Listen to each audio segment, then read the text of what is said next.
Olá pessoal, tudo bom com vocês? Hoje nós faremos a análise do conto da Princesa Kaguya, um conto da mitologia japonesa, para nós podermos finalizar o que nós havíamos começado com o mito da criação de Izanagi e Izanami. Pois bem, um dos aspectos que nós iremos analisar no filme, que é muito importante para que a gente possa compreender como a mitologia interfere na sociedade, é a compreensão da necessidade do amadurecimento da mulher face aos homens, por exemplo. Uma vez que a mulher ela precisa amadurecer mais rápido para cuidar da família, cuidar dos irmãos, dos filhos e posteriormente do marido, faz com que a mulher sempre tenha necessidade de estar evoluindo, crescendo mais rápido. E isso no filme vai aparecer de forma muito clara quando a Princesa Kaguya vai amadurecendo, vai crescendo mais rápido.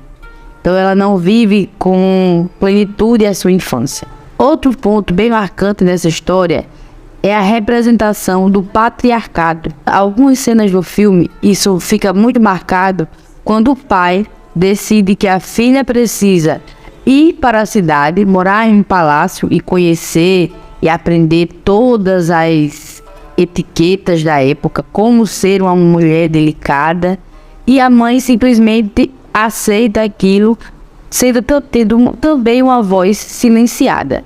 Ou seja, dentro dessa família composta pela filha e a esposa, quem define os rumos dessa família é o pai. Isso não acontece somente dentro da sociedade japonesa, como também dentro da nossa sociedade em que nós estamos inseridos. A representação do feminino como algo frágil é algo que fica muito marcado dentro de várias cenas do filme. Por exemplo, quando a gente consegue pegar o contraponto daquela menina, daquela criança que brincava no campo com os seus amigos, uma vida simples, com poucas roupas, com pouca condição de vida, e acaba sendo levada para a cidade, e aí precisa aprender a etiqueta, como se comporta a mulher, como age a mulher, que tem que ser frágil, tem que andar de joelhos, tem que vestir muita roupa, não pode mostrar os seus dentes. E todas essas cenas mostram como a mulher tem que ser representada como algo frágil, tem que saber tocar, e tudo isso para se adequar a um padrão de feminilidade imposto pela sociedade japonesa.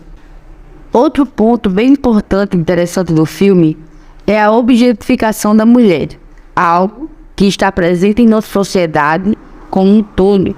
Mas no filme, ele relata de forma muito interessante, quando 5 pretendentes da princesa decidem comparar, na realidade a compara, com objetos que fazem parte, e isso é bem interessante, de algumas mitologias shintoístas, budistas e confucionistas. Você percebeu isso?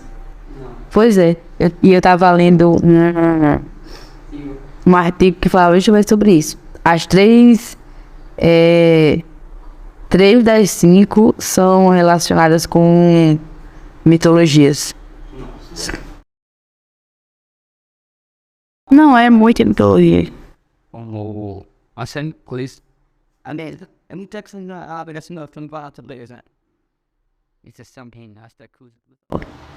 É a questão do Japão em si, na realidade. Mas voltando. Aqueles 5 pretendentes, eles começam a falar, a objetificar ela e colocar ela como sendo um objeto que ele vai comparar. E aí vamos pegar o exemplo de um dos pretendentes que a compara a caçamba que Buda, de esmola de Buda. A gente percebe o quanto aquela mulher ela é objetificada. E a cena é bem interessante porque posteriormente ela diz: eles me veem como um troféu, eles não me veem como alguém que seria amada. Mas aí ela percebe o quanto eles a queriam, mesmo sem ter a visto, que é algo bem interessante. Alguém falou que ela era bonita, que ela era linda, e aí tem o aspecto da beleza, mas eles queriam ela como um troféu, e não como alguém para ser de fato amada pelo sujeito, pela pessoa que ela era, até porque eles não a conheciam. Outra questão que é bem interessante a gente perceber, ainda dentro dessa objetificação, mas algo bem maior e bem mais profundo, é a questão do assédio que essa jovem ela vai sofrer. Após esses 5 pretendentes terem sido rejeitados por não cumprir com os desafios, aparece outro, e aí mais importante, né? Que é o príncipe, o rei, o principal do filme, e ele simplesmente acredita que ela vai sim querer ele, porque nenhuma mulher deixaria de querer aquele homem, e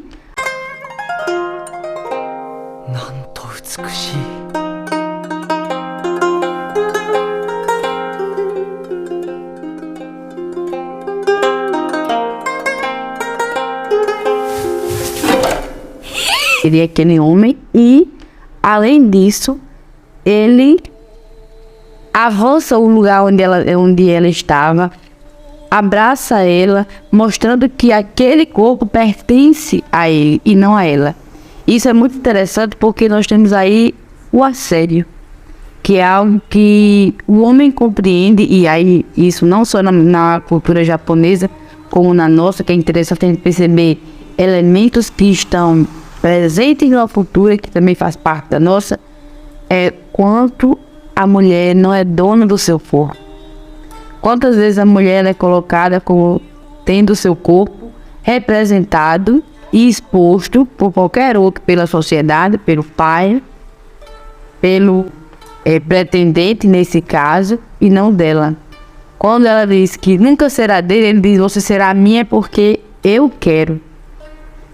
Então isso vai mostrar o quanto ela foi violentada, tanto psicologicamente como fisicamente. Além disso, nós temos a todo momento do filme, e isso é algo que infelizmente dentro da cultura japonesa é muito marcante, é o silenciamento das vozes femininas. Tanto a princesa Kaguya, que passa por todo esse processo de silenciamento, por todo esse processo de cada vez perder o seu lugar e seu espaço de fala. A sua mãe também é uma representação claríssima disso, pois a mãe não decidiu partir com a filha. A mãe vê o sofrimento da filha, mas também não consegue fazer nada. A professora que ensina a feminilidade também tem essa perspectiva e essa percepção que ela precisa cumprir com o que está sendo imposto. Então já é mais uma voz silenciada, e a todo momento a princesa Kaguya ela vai entrando em um estado de sofrimento, de depressão, de tristeza e de silenciamento de sua voz, porque em muitos momentos do filme isso vai ficar extremamente claro dentro dessa animação. E é muito interessante a gente perceber como isso é marcante.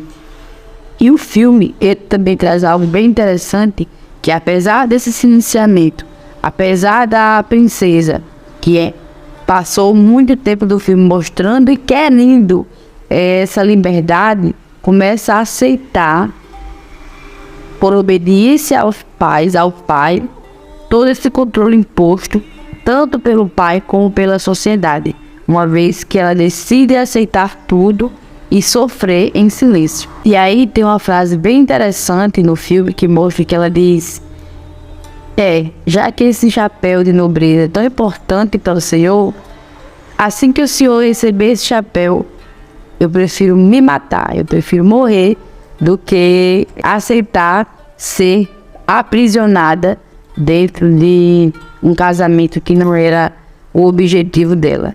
Então, mais uma vez, a sua voz seria silenciada, e aí sim pela morte. E algo bem interessante que a gente pode perceber também, para finalizar, é a questão do sincretismo religioso. Eu já falei disso quando ele aparece, quando os nobres fazem essas comparações, né, com todos os elementos que ele vai fazer.